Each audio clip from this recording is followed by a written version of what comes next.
yên an chín chín tên nặng nề làm môi phàm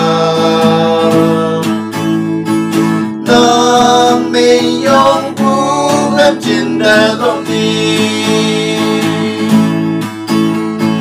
so cari mẹ ngô bu muôn như cả ta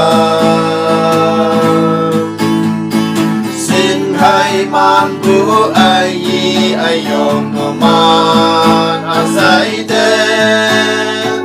có vang ba em ôi mang gì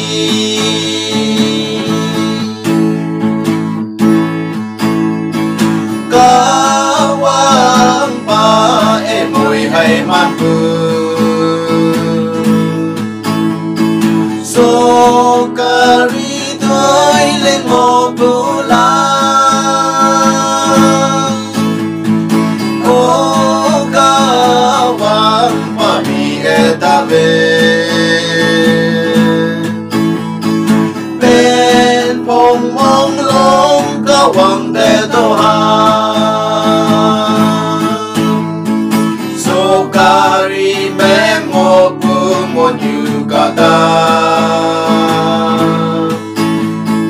xin hai man bu ai yi ai yong no man asai de cả vang ba em ôi man si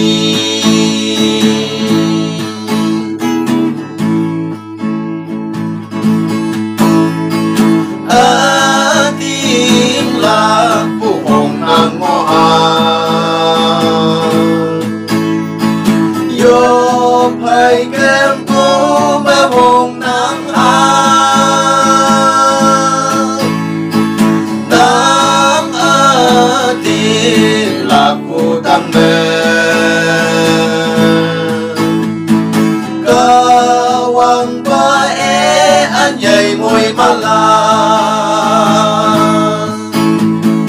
so cari mẹ ngô cô muốn như cả ta hai man bu ai yi ai yong no man asai te ka wang ba em ôi man si